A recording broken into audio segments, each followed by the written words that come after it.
బంగారం ధరలు మరింత పైకి వెళ్తున్నాయి. వెండి ధరలు పరుగులు పెడుతున్నాయి. నేడు కూడా బంగారం వెండి ధరలు భారీగా పెరిగాయి. ఇవాళ ఒక్క రోజే 10 గ్రాముల మేలిమి బంగారం 3,300 పెరిగింది. దీంతో 10 గ్రాముల మేలిమి బంగారం 1,64,380కి చేరుకుంది. అలాగే వెండి ధర సైతం 12,300కు పెరిగింది. దీంతో కిలో వెండి ధర 3,56,000కు చేరుకుంది. అలాగే బంగారం తొలిసారిగా ఔన్సు $5,000లకు చేరుకుంది. ఈ గణాంకాలు చూస్తే రెండేళ్లలోనే బంగారం ధర రెట్టింపైంది. ఔన్సు వెండి ధర సైతం $100 పైనే ఉంది. వాస్తవానికి రష్యా ఉక్రెయిన్ యుద్ధం తరువాత బంగారం వెండి ధరలు పరుగులు పెడుతున్నాయి. వీటికి ట్రంప్ టారిఫ్లు సైతం పిడుగుల్లా మారి రేట్లకు రెక్కలొచ్చేలా చేశాయి. బాండ్ల కంటే లోహాలపైనే పెట్టుబడులకు సర్వత్రా ఆసక్తి చూపిస్తున్నారు.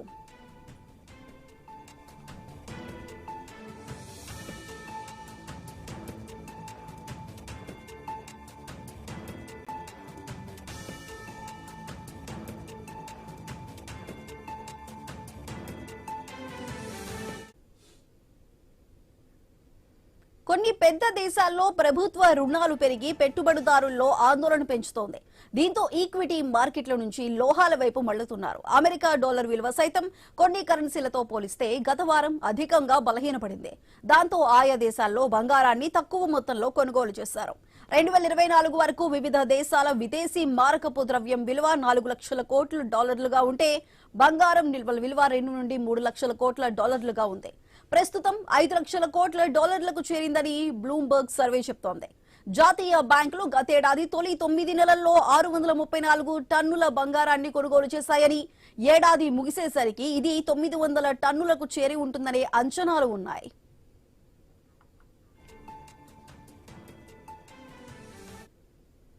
అయితే పెరుగుతున్న బంగారం ధరలకి సంబంధించి మనతో పాటు మాట్లాడడానికి స్టాక్ మార్కెట్ అనలిస్ట్ ప్రభు గారు అందుబాటులో ఉన్నారు. ప్రభు గారు నమస్కారం అండి. నమస్తే అండి. ప్రభు గారు, ఒక్క రోజే బంగారం ధర 3,300 ఒకేసారి ఇంత హైక్ ఒక్క రోజులో జరిగింది. 3,000 పైన 3,000 చిల్లల్లో బంగారం ధర పెరిగింది. ఇంత సడన్ గా ఒక్క రోజే ఇంత హైక్ రావడానికి కారణం ఏమంటారండి? జియో పొలిటికల్ కన్సర్న్స్ మెయిన్, అంటే all time high, fresh all time high. ఇదైతే 29,000 సిల్వర్, 3,64,000, 64,000 చిల్లర, 65 వేసుకోండి, 3,65,000. అంటే మనం లాస్ట్ టైం అనుకున్నట్టు 3.5 టార్గెట్ పెట్టుకున్నాం, 3.5 దాటిపోయింది. నెక్స్ట్ 4 lakhs వరకు వెళ్ళొచ్చా అంటే ఛాన్సెస్ ఇప్పుడు ఇంకా అన్సర్టనిటీ అనేది కంటిన్యూషన్ ఉంది కాబట్టి ఇంకా పెరిగే 4 వరకు మనం ఎవరైనా సరే ఇన్వెస్ట్మెంట్ చేస్తే అంతవరకు వెయిట్ చేయొచ్చు. లేదా తక్కువ కావాలి అనుకున్నప్పుడు 65 కొని 4 lakhs లో అమ్ముకుందాం అనుకున్నప్పుడు చేయొచ్చు. గోల్డ్ కూడా అన్సర్టనిటీ ఉన్నప్పుడే పెరుగుద్ది. ఇలాంటిది ఏదైనా జియో పొలిటికల్ ఎకనామిక్ కన్సర్న్స్ ఉన్నప్పుడే పెరుగుద్ది అనుకున్నాం, దాని అనుగుణంగానే పెరుగుతుంది. అంటే ఇప్పుడు ఇవాళ ఈక్విటీ మార్కెట్ పెద్ద పడట్లేదు, కానీ ఈ అన్సర్టనిటీ ఇంకా ఉంది. ఎందుకు అంటే ఇప్పుడు డాలర్ బాగా తగ్గిపోయింది 4 month లో. ఎప్పుడైతే డాలర్ తగ్గిందో గోల్డ్ లెస్ ఎక్స్పెన్సివ్ వస్తుంది ఓవర్సీస్ బయర్స్ కి. వాళ్ళు దే రెడీ టు బై అనమాట. సో అంటే డాలర్ ఎందుకు తగ్గుతుంది అంత మెయిన్ అంటే డ్యూ టు ట్రంప్ గారి ఎరటిక్ పాలసీ మేకింగ్ అనుకోవచ్చు ఒక రకంగా. అందరి మీద ట్యాక్స్లు, నేను చెప్పింది వేదం అని. ప్లస్ యుఎస్ షట్ డౌన్ అంటే దగ్గరికి వస్తుంది. వాళ్ళ $38 trillion డెట్ ఉంది. So they are paying more than $1 trillion every year they have to pay. అది కాక యుఎస్ బాండ్స్ అని విత్డ్రా చేస్తున్నారు. సో డాలర్ రిజర్వ్స్ తగ్గించుకొని గోల్డ్ రిజర్వ్స్ పెంచుతున్నారు. ఇవన్నీ ఆయనకి బాగా టెన్షన్ వస్తుంది. ఎందుకంటే ఎప్పుడు ఇబ్బంది పడని యుఎస్ ఇక ముందు చాలా ఇబ్బంది పడే అవకాశం ఉంటుంది అన్నట్టు ఇది వస్తుంది. అప్పుడు ఎందుకంటే సేఫ్ హెవెన్ అని ఎందుకంటున్నారు, 7 to 8% మినిమం వస్తుంది కాబట్టి. సో ఏదేమైనా కొంచెం తగ్గిన 7-8% వస్తుందనే ఉద్దేశం ఉంది. ఆ ఉద్దేశంతో ఎక్కువ percentage gold and silver they are buying like anything. అది మెయిన్. సో ఇప్పుడు ఈక్విటీ మార్కెట్ బడ్జెట్ వస్తుంది, ఫస్ట్ బడ్జెట్ ఉంది సండే.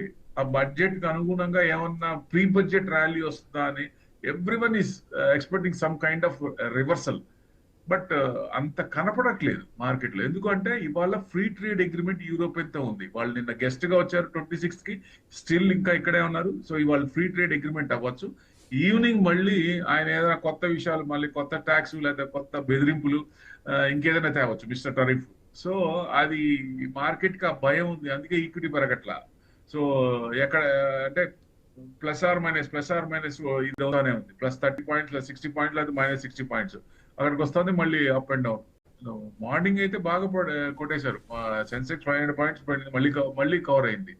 సో అట్లా వాలటాలిటీ బాగా ఉంది. అన్సర్టనిటీ ఏంటి అనేది జరుగుతుంది. ఫ్రీ ట్రేడ్ అగ్రిమెంట్ మనకి బెస్ట్, ఎందుకంటే ఇప్పుడు దాకా మనకి ఫ్రీ ట్రేడ్ అగ్రిమెంట్ జరిగింది అనుకోండి, కార్లకు బాగా BMW, వోక్స్ వ్యాగన్ ఇట్లాంటి కార్స్ అన్ని వాటి అన్నిటికి 110% ఉన్నది, 40%.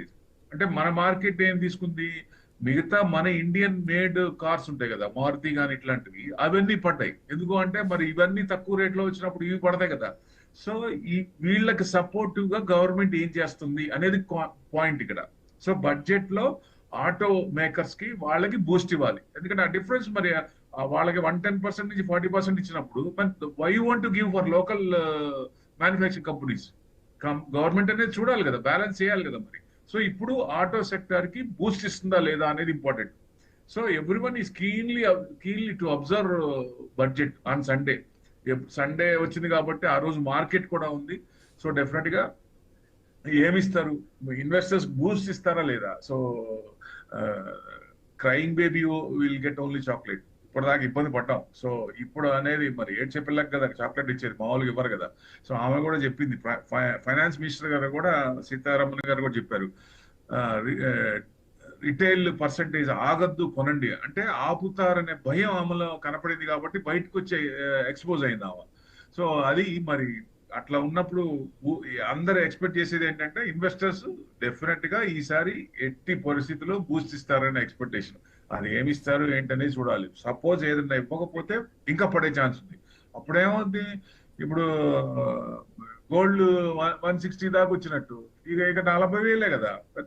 ఒకవేళ బడ్జెట్ లో కనుక ఏదైనా బూస్ట్ ఇవ్వకపోతే Q3 కనుక నెగిటివ్ వస్తుంది. ఇప్పుడు ఎక్స్పెక్ట్ చేసిన దానికంటే ఇంకా ఇప్పటికే బ్యాడ్, కొంచెం ఎక్స్పెక్ట్ చేసిన రేంజ్ లేదు, నెగిటివ్ అన్నట్టు.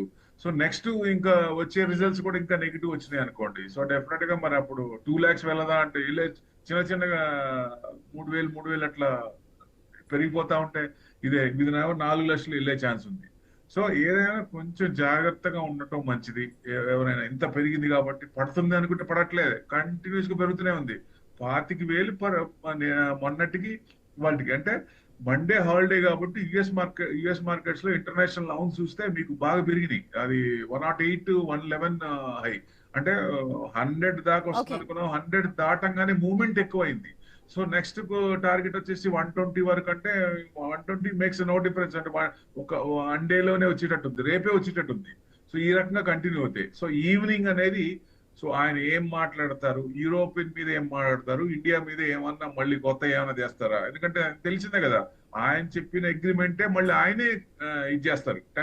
ముందు 20% అంటారు, తర్వాత లేదు మళ్ళీ 50% అంటాడు ఆయన. ఇంక చెప్పలేం కదా. సో ఈవినింగ్ ఏం మాట్లాడతారనే భయం మార్కెట్ లో ఇన్వెస్టర్స్ లో ఉంది కాబట్టి వాల్యూ బయింగ్ జరగట్లేదు.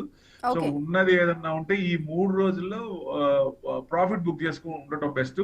ఏది ఈక్విటీలో చేసుకొని తర్వాత నుంచి కొంచెం సిచ్యుయేషన్ బట్టి మూవ్మెంట్ అయ్యే అవకాశాలు ఉన్నాయి. ఏది ఏమైనా గోల్డ్, మెటల్స్, సిల్వర్, గోల్డ్ అని ఇంకా పెరిగేటట్టే కనపడుతున్నాయి. ఈ రకంగా చూస్తే అన్సర్టనిటీ అంటే ఆయన్ని తీసే వరకు, ఏదైనా చేంజెస్, పార్టీలో చేంజెస్ వచ్చి పునరాలోచించే వరకు ఈ గోల్డ్, సిల్వర్ పెరుగుతూనే ఉండొచ్చు. ఆ లెక్కన 2 లక్షలే ఉంది. ఇంకా కంటిన్యూస్ 3 ఏళ్ళు భరించాలి ఆయన. 3 ఏళ్ళు భరించారంటే ఈ రకంగా ఉంటే ఇంకెన్ని వస్తాయి. ఓకే ప్రభు గారు, సో మీరు చెప్పిన దాని ప్రకారం ఏదేమైనా సరే ఇంకా సరే బంగారం ధరలు అయితే ఇంకా 2 లక్షలు కూడా త్వరలోనే చేరుకునేటట్టుగా కనిపిస్తుంది. So thank you so much అండి. మరిన్ని అప్డేట్స్ చూసే ముందు